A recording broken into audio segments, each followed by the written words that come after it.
Good morning students. अपनी पिछली classes में हम पढ़ रहे थे इकोसिस्टम फंक्शंस के बारे में। इकोसिस्टम के डिफरेंट फंक्शंस हम पढ़ चुके हैं। पिछली क्लास में हम पढ़ रहे थे बायोजियोकेमिकल साइकिल के बारे में। हमने उससे पहले पढ़ा कि इकोसिस्टम में ऊर्जा का प्रवाह एक दिशीय होता है, यूनिडायरेक्शनल नॉन साइक्लिक प्रोसीजर है, जबकि मिनरल फ्लो एक साइक्लिक प्रोसीजर है। इसी में हमने पहला मिनरल गैसियस मिनरल पढ़ा। हमने देखा कि मिनरल दो तरह के होते हैं, गैसियस और सेडिमेंट्री। अब हम पढ़ेंगे ऑक्सीजन। ऑक्सीजन, जैसे कि हम सभी जानते हैं कि ऑक्सीजन एक बहुत इम्पोर्टेंट मिनरल है। सभी सजीवों को जीवित रहने के लिए ऑक्सीजन की आवश्यकता पड़ती है। इसके बिना सजीवों का जीवन संभव नहीं है। जब पृथ्वी की उत्पत्ति हुई थी तब ऑक्सीजन उस समय उपलब्ध नहीं थी।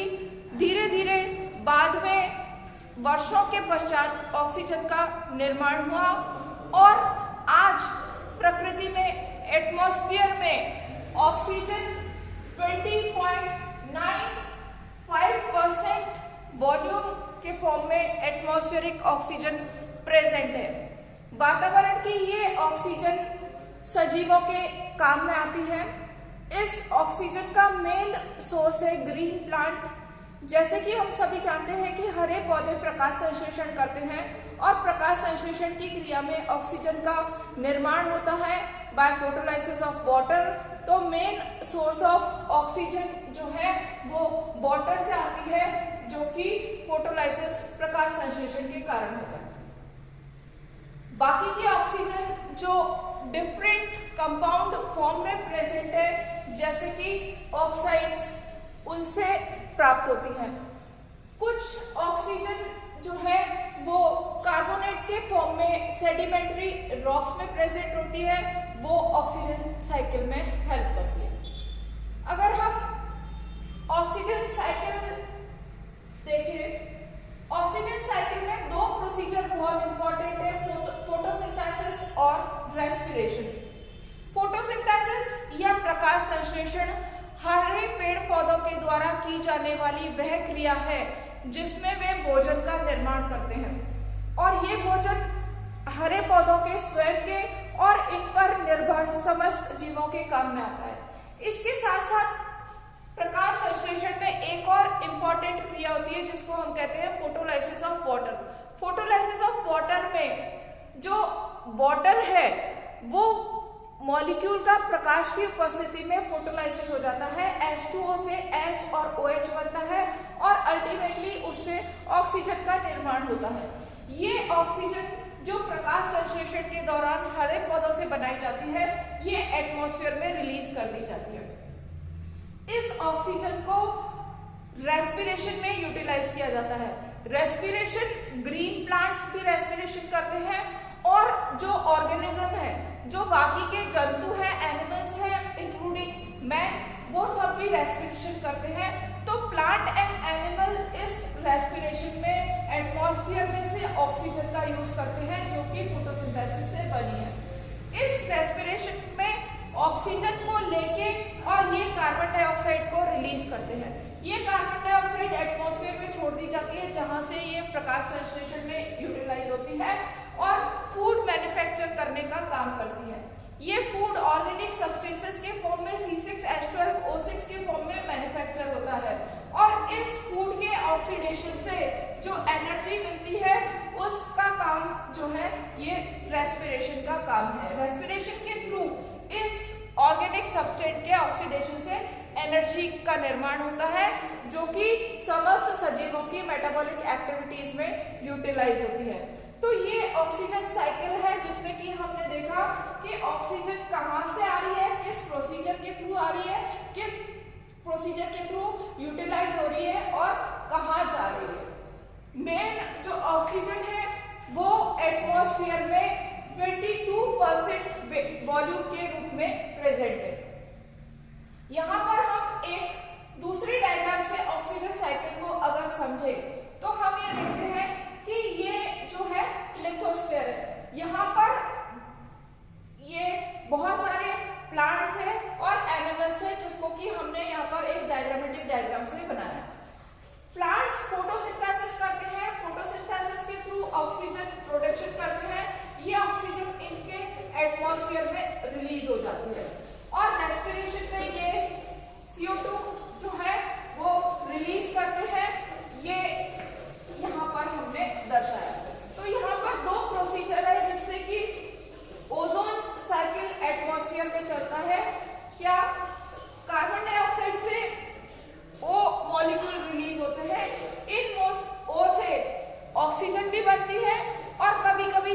ऑक्सीजन के साथ मिलकर ओजोन बनाते हैं।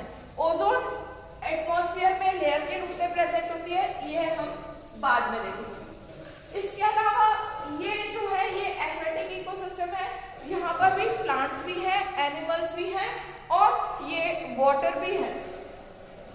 यहाँ पर कार्बन डाइऑक्साइड और ऑक्सीजन का जो फ्लो है, कन्वर्जन है, सेम जो लिथोस्फीयर में चलता है, फोटोसिंथेसिस और रेस्पिरेशन के थ्रू ये दोनों गैस का जो है विनिमय चलता रहता है। हाइड्रोस्फीयर में यहाँ पर प्लांट भी है, एनिमल भी है, छोटे बड़े सभी है। इस वाटर में डिसॉल्व्ड ऑक्सीजन भी है, वाटर में कार्बोनेट्स भी है, ऑक्साइड्स भी है, जिनसे कि ये इसका ऑक्सीजन का सर्कुलेशन चलता रहता है। इसके बेस में लाइमस्टोन है। लाइमस्टोन का मतलब है कार्बोनेट्स की वाली रॉक्स है। इन रॉक में से ऑक्सीजन जो है वो ऑक्सीडेशन से लिबरेट होके वाटर में आ जाती है, जहां से ये हाइड्रोलॉजिकल इकोसिस्टम में आ जाती है। इसी तरह से यहाँ पर पृथ्वी पर या भूमि पर जो सेडिमेंट्री रॉक्स है, उन सेडिमेंट्री रॉक्स के ऑक्सीडेटिव वेदरिंग से ऑक्सीजन रिलीज होती है और ये ऑक्सीजन नेचर में, एटमॉस्फेयर में फाइनली पहुंच जाती है, जहां से ये साइकिल यहाँ पर कंटिन्यूअसली चलती रहती है। ये वोल्केनिक इरप्शंस है जिसके के थ्रू कार्बन डाइऑक्साइड रिलीज होती है। अगेन एटमॉस्फेयर में इस कार्बन डाइऑक्साइड से ऑक्सीजन का प्रोडक्शन होता है। तो ये जो हमने पढ़ा कि किस तरह से ऑक्सीजन नेचर में साइकिल के रूप में फ्लो करता है। अगर हम लिथोस्फीयर या हाइड्रोस्फीयर की रॉक्स में देखें, स्पेशली पृथ्वी के नीचे की रॉक्स में देखें, तो हर मीटर स्क्वायर के एरिया में पृथ्वी की सतह के नीचे 1 टन से भी ज्यादा ऑक्सीजन प्रेजेंट होती है। ये ऑक्सीजन बहुत यूजफुल है। जैसा कि हमने पहले बताया कि ऑक्सीजन समस्त सजीवों के जीवित रहने के लिए अत्यंत आवश्यक है। श्वसन के बिना सजीव जीवित नहीं रह सकते और श्वसन क्या है, जिसमें ऑक्सीजन ली जाती है और कार्बन डाइऑक्साइड छोड़ी जाती है। तो समस्त सजीवों में श्वसन के लिए ऑक्सीजन होना आवश्यक है। इसके अलावा पृथ्वी के या जितना भी ये जो हमारा बायोस्फीयर है, उसके 70% कंपाउंड्स ऑक्सीजन किसी ना किसी फॉर्म में कवर करते हैं। इवन जो ऑर्गेनिज्म की बॉडी है उसमें भी ऑक्सीजन 70% या उससे ज्यादा पाया जाता है। उदाहरण के लिए अगर हम देखें तो कार्बोहाइड्रेट है, कार्बोहाइड्रेट में ऑक्सीजन होता है। यहाँ पर हमने देखा ग्लूकोज में यहाँ पे ऑक्सीजन है, ऐसे ही सारे कार्बोहाइड्रेट्स में ऑक्सीजन होता है, प्रोटीन्स में ऑक्सीजन होता है, फैट में ऑक्सीजन होता है। तो सारे ऑर्गेनिक कंपाउंड जो है उनमें ज्यादातर में ऑक्सीजन प्रेजेंट होता है और हमारी बॉडी और जो सजीवों की बॉडी है वो ऑर्गेनिक मटेरियल की बनी हुई होती है।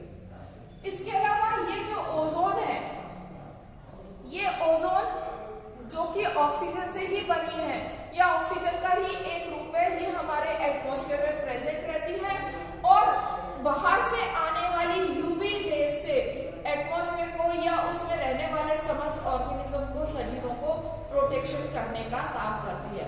तो बायोजियोकेमिकल साइकिल में हमने देखा कि किस तरह से ऑक्सीजन जो है वो फ्लो करता है एटमॉस्फेयर से। प्लांट में ऑक्सीजन है, रेस्पिरेशन और फोटोसिंथेसिस, इसकी सहायता से ऑक्सीजन का चक्रण प्रकृति में सतत रूप से लगातार चलता रहता है, जो कि जीवन के लिए अत्यंत आवश्यक है। आज के लिए बस इतना ही, बाकी का हम अपनी अगली क्लास में पढ़ेंगे। Thank you.